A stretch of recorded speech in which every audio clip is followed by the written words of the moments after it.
This is Do School Better, a podcast for people who want to transform education. My name is Doris Korda, and for the past several years, I've been training educators. Listen to these episodes and hear about some of the extraordinary programs they've created. We call these pioneers the fire starters. See if you can get some ideas that you can implement yourself to change your own practice. In this episode, Doris speaks with Chad Williamson, co-founder of Noble Impact. Chad shares his journey to teaching at the intersection of entrepreneurship and public service. He explains how the Sandy Hook school tragedy has influenced their work around social-emotional learning. Doris and Chad also discuss the importance of leadership when embedding innovation in schools. If you like this podcast, please share it with your network so that we can do school better. Chad, my friend, hello. Doris, how are you? I am so good. I'm talking to you. And I'm so very excited about this conversation because it's you and of all that you do. Well, I'm excited too. So I want to talk later about how you and I first connected, but can you please tell our listeners about yourself? Now that's a trick because this is part of our curriculum, and if I do it wrong, then I would probably get blasted by our students. So really telling you who I am, we challenge our students to start in a chronological approach, starting from born and raised. But I won't do that because obviously that's, we might not have time for that. You can start with how you were born and raised. I like that. Okay, well, I'll give it a shot. So I was born in Salem, Ohio, which is a little Quaker town about an hour outside of Cleveland. Don't really remember much about that because when I was 3 years old, my dad and mom made the biggest decision of my life, and they decided to join the United States Air Force. So my dad became the first Quaker chaplain in the Air Force, and my mom was a K-12 teacher, and we moved to San Antonio, Texas in June of 1975.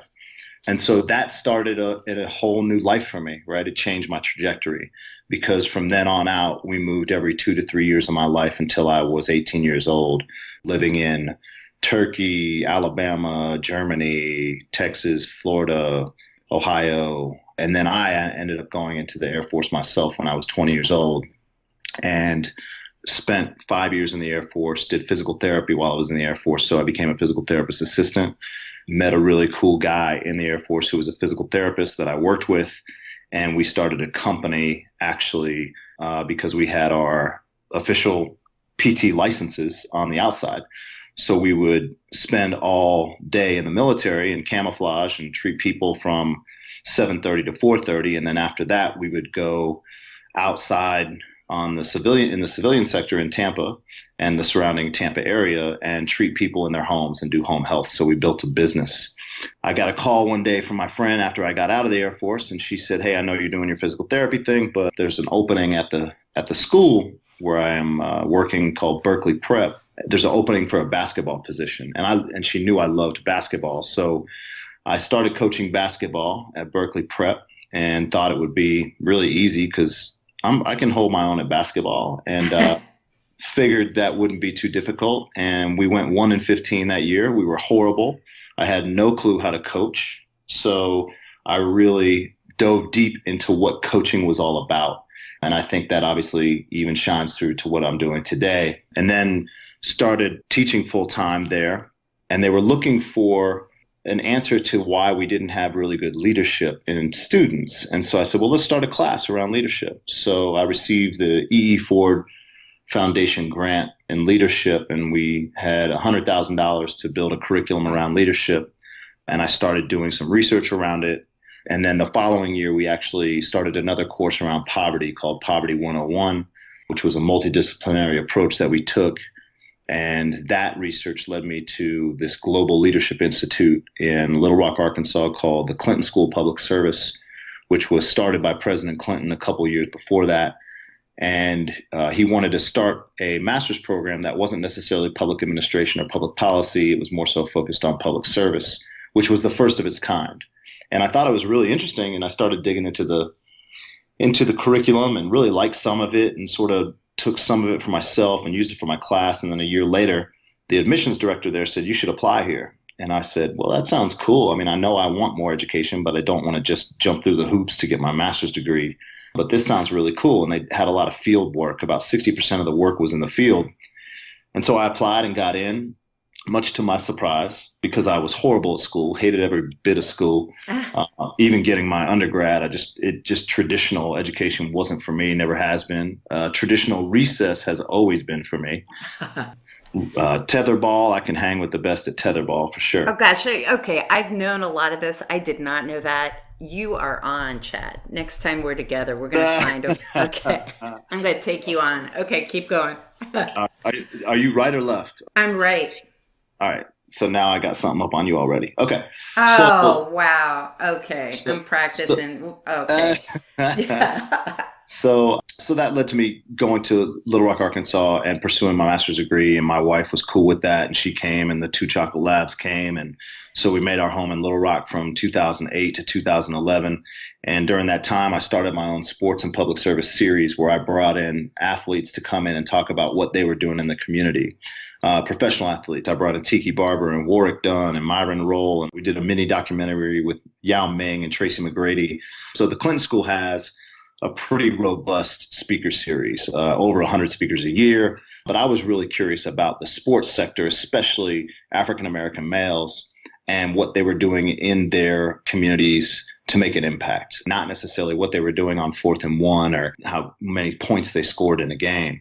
And this goes back, quite a bit of ways for me. The first time I ever heard the N-word was in Montgomery, Alabama when I was in 3rd grade. And the only thing I think that I could process was I've never heard that word used for any of my friends.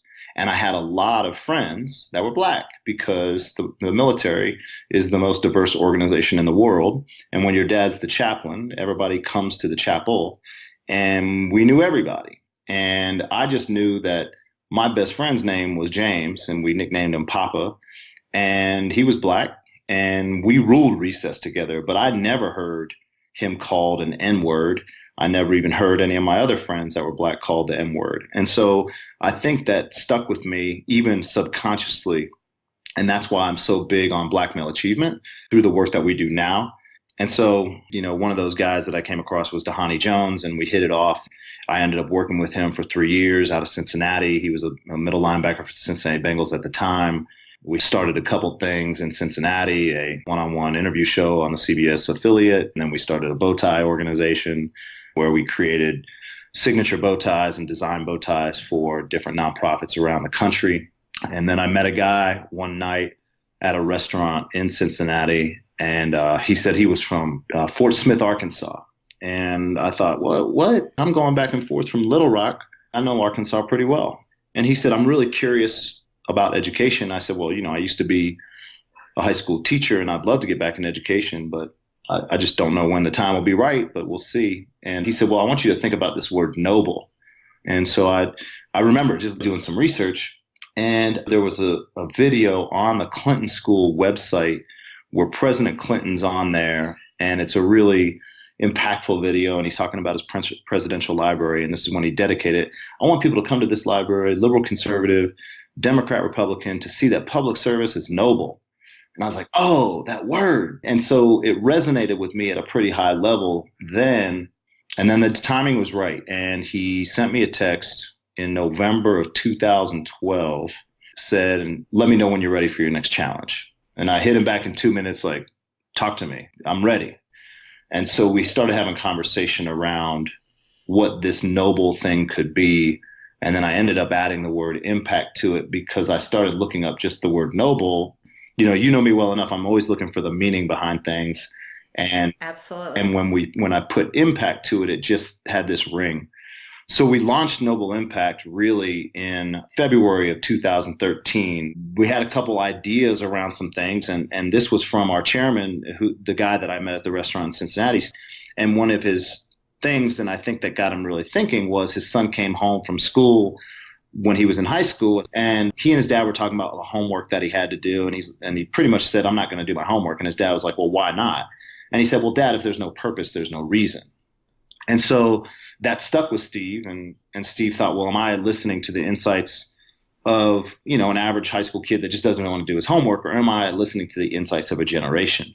And that's when we started having those conversations about, well, then how do we create purpose-driven and relevant curriculum for high schoolers? And so we started in 2013 as a summer institute. It went really well enough to where John Bacon at the time, who still now is CEO of East End Public Charter Schools in downtown Little Rock, had 16 of his kids in our program. And he said, hey, I love this so much. Can you start a class?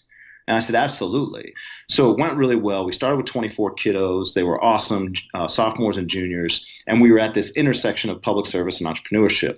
So we partnered with the Office of Entrepreneurship and Innovation at the Walton College of Business in Fayetteville at the University of Arkansas, and then the Clinton School of Public Service to have this, nice higher ed situation where we had entrepreneurship and public service that were being focus areas for us.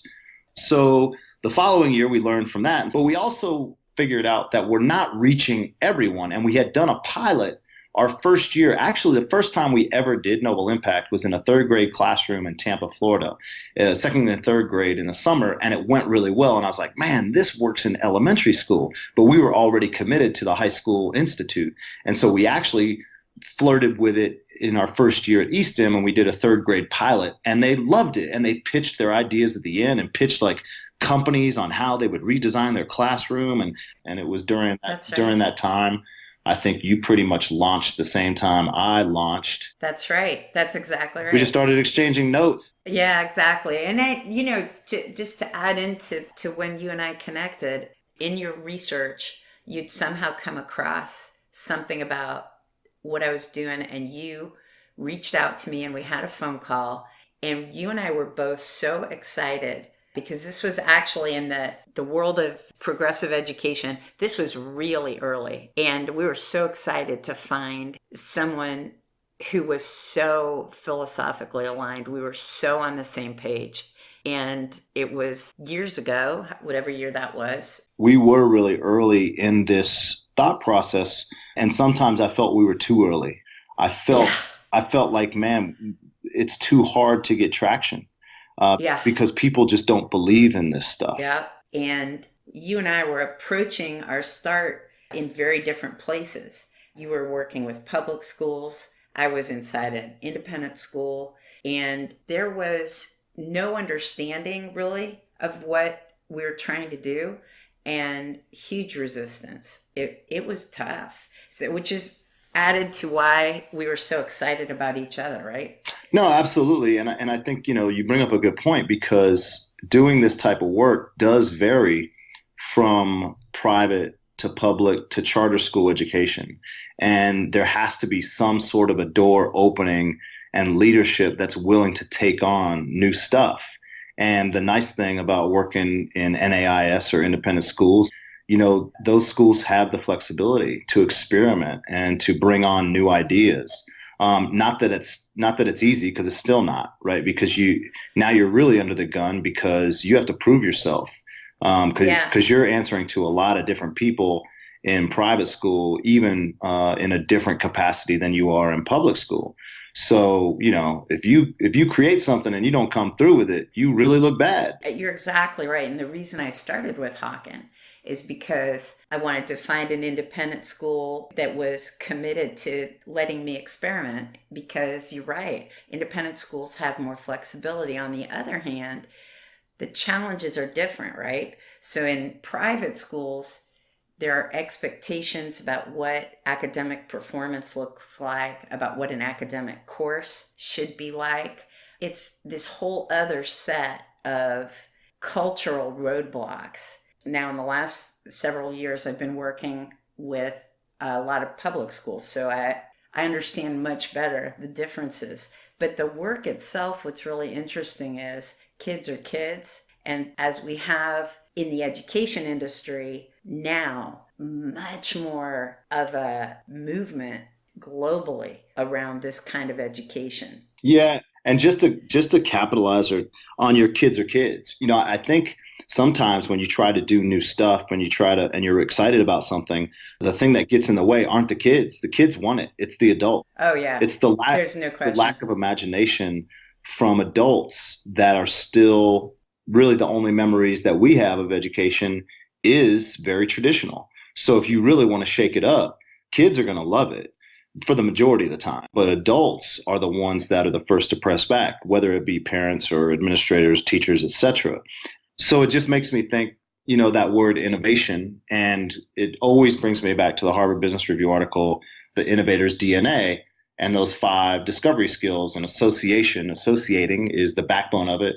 And then you have questioning, observing, networking, and experimenting. And you used experimenting in the language when we first started. So, that transition into when we first started experimenting, and I think that's what you're talking about now, is what are we seeing now in the space, especially based on where we came from in 2013. But if you don't have those innovative mindsets, you're in a lot of trouble. Like, you're not really going to be able to push the envelope too far before either, 1, you get fired, or 2, hopefully the administrator starts to turn a little bit in regards to, oh, you know what, this stuff's working. Maybe I should get on board with this quote unquote change. Absolutely. And so maybe we should just make our own little digital platform that rates leaders on their ability to innovate. And then we just fire the people that are below a certain threshold of innovation because they're screwing up kids' lives. Yeah, I'm all for that. All right. I'll tell you, in the last 4 years, as I've been working now with other schools, public schools, charter schools, schools all over the world, what I have found is the starting point has to be leadership that has the will to make this happen. That has to be the starting point. Because if you don't have that, you're going to be just beating your head against a wall, and it's not going to happen. Absolutely. The one thing that sticks out to me when you say that is then you have innovative teachers or educators that really want to make a difference, that come in with all this energy and gusto, and then you hit a brick wall if you don't have the innovative leader. So, yeah. But when you do, though, and this goes back to my first interview with Tiki Barber, he said this quote, and it's my favorite quote now. He said, "The ability to respond with enthusiasm to someone else's potential is almost as rare as talent itself." And so that thought process is, when I respond with enthusiasm to potential, whether that be in kids, teachers, etc., watch out, because then you empower them. You validate their thoughts and their feelings and their actions, and then they, for lack of better terminology, they have that wildfire, right? Yeah, good word. Yeah. That gets into them, and then you just have to navigate and facilitate. Yeah. When you and I first connected, my head and heart were all full up and into the impact on the students of this kind of education. And in the last few years, what I've discovered, which is exactly to your point, is that this work is about opening up the adults as well, the teachers and the administrators, to the power of what's possible. And it's been really exciting to start really focusing so much on the adults in the education space and seeing what's possible when they have agency and they're empowered and they're able to experiment and draw on their strengths. I'm really interested, Chad, from you in hearing about what you've been experiencing lately with the schools and the districts you've been working with. Yeah, sure. And I just want to capitalize on some of the things that you said, if you don't mind. Sure. Well, I just, what comes to my mind, and we've done a lot of training over this past summer for a lot of different groups, because now we're getting into this professional development space because people are finding out what we're doing and hearing the stories about how we're making an impact. And so now we are able to take it to the adults and maybe even take it to the decision makers.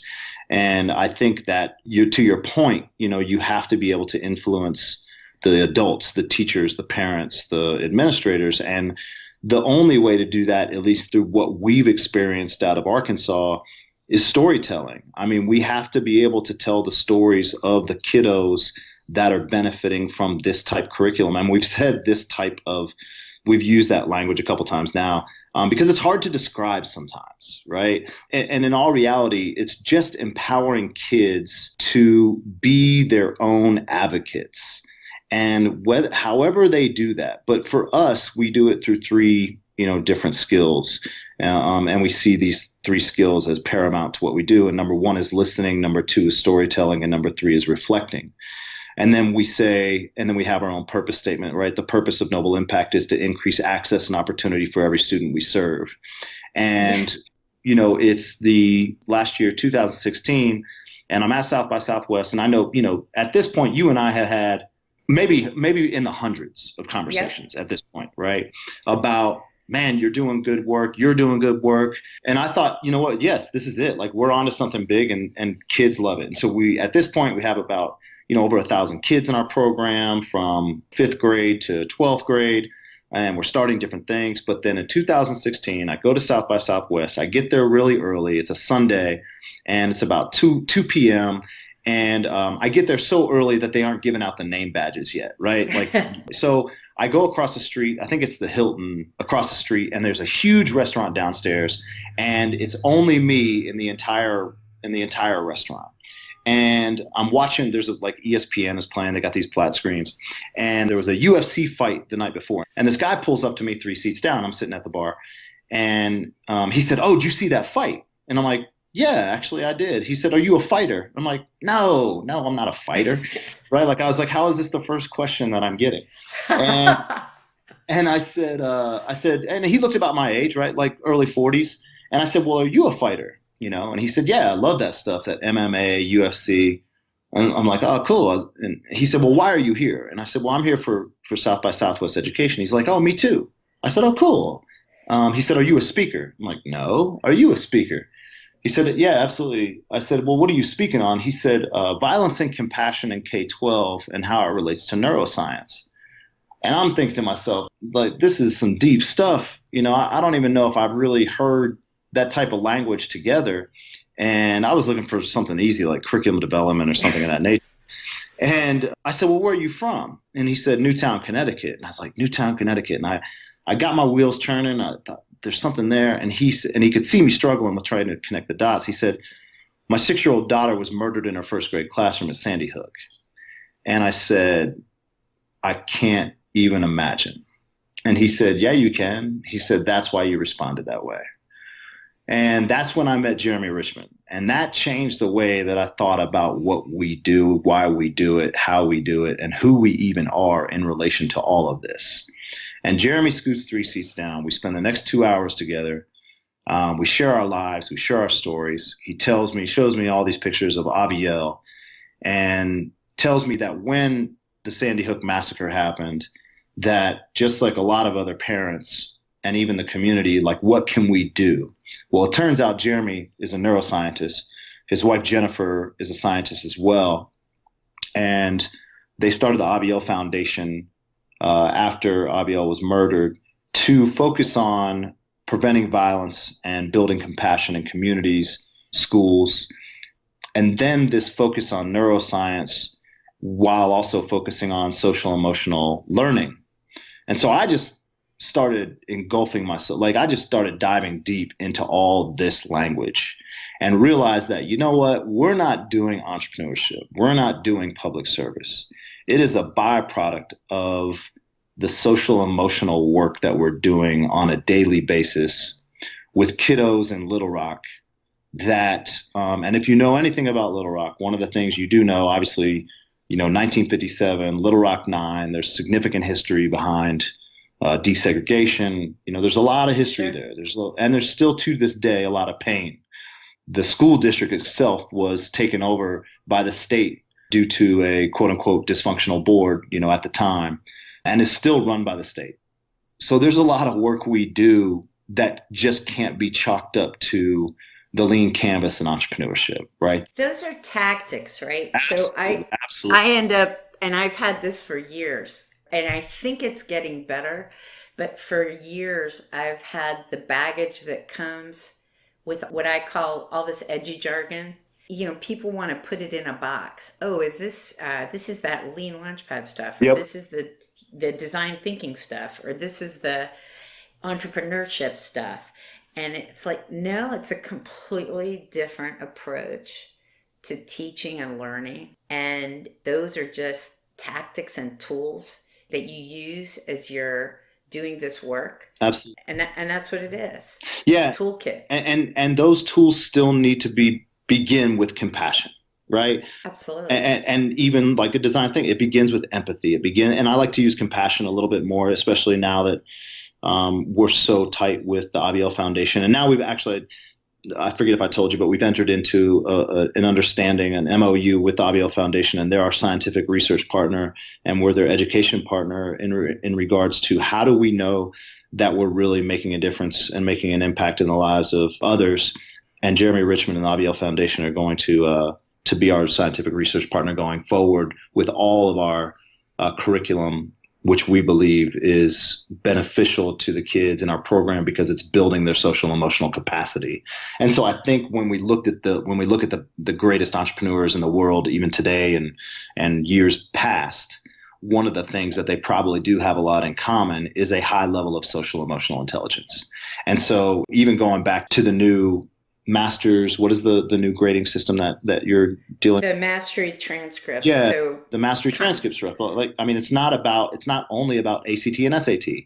It's so much more. Actually, it's not at all about ACT or SAT. Absolutely. Yeah, exactly. Absolutely. It's about who these kids are. So, that's what I like about talking with you and know what you're doing and what I'm doing. And I think we're both pushing in the direction of sustainable and transformational change as opposed to transactional change, right? That's exactly right. So we're looking for that transformation. And I think, there's something that tells me we're on the right path now, especially with our social emotional work. And I know the social emotional is buzzwords today, but I'm just sort of curious, like how we're building social emotional capacity in kids. And I think to your point and to what you're doing is you're building social emotional capacity through the activities of what Wildfire brings to the table.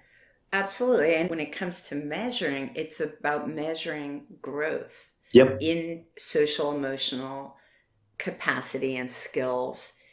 And that's really the point. And it's very personal. The whole transaction-based system of education that we've built over the last century is proven time and time again, and now more than ever, to be failing humanity and the planet. And I know that sounds really melodramatic, but I think that's what people are realizing, that this work, it's Maria Montessori. I keep quoting her because it's the best way I know how to put it, is what she said. The path to world peace is education. I believe that. Yeah. And, you said, what are you seeing in the districts and who you're working with? And so this year was our first year to really branch out of eSTEM in a big way. So we really piloted a lot of our curriculum in eSTEM, and John Bacon gave us the flexibility and the leadership to do that, right, from an innovative perspective. And so now we're in the Hope School District in Arkansas. We're in the Jacksonville High School. We're in Baseline Academy, which is an elementary school. We're in Sheridan High School. And so now we're getting into that public realm as well. And so we're going to be seeing a lot of stories happen. And, I like to use Twitter for that kind of stuff, right? Instagram, Twitter, etc., because we have to tell these stories. And if we're not telling the stories, then we actually don't know how this stuff is affecting kids, teachers, students, administrators, et cetera, et cetera. So I'm really excited this year because we're going to learn a ton. And I forget if I told you, but there's a film coming out on Netflix called Teach Us All. And we're in that film, but highlighted in that film is Baseline Academy. And it comes out on Netflix on September 25th. And Ava DuVernay, her production company, acquired it. And it's to mark the 60 years after the Little Rock Nine in 1957. So it's now 60 years later. So what does education look like now? Equity in education. And I think in all reality, Doris, that's what we're trying to do, right? Yeah. You and I are trying to have a bigger play in transformational education, taking kids from victims to victors or trauma to triumph, and trying to decrease the drama and increase the empowerment where we believe kids can thrive. And we might do it a little bit differently, but in all reality, the philosophy and the motivation and intent is the same. And I think it's why I like talking to you. So yeah. Well, and ditto back at you. And I'm so excited about and proud of the work that you do, Chad. I appreciate that. Yeah, and so We're in our, third, fourth, eighth chapter of this, and it'll be fun to see what our next chapter looks like, won't it? Absolutely. We got to keep building, got to keep writing those chapters. And actually, and just get out of the way and allow students to write those chapters. That's right. You got it. Thank you so much for talking today, Chad. Thank you. I appreciate your time as well. If you want to hear more podcasts like this or learn about the Korda method, visit our website at wildfire-education.org.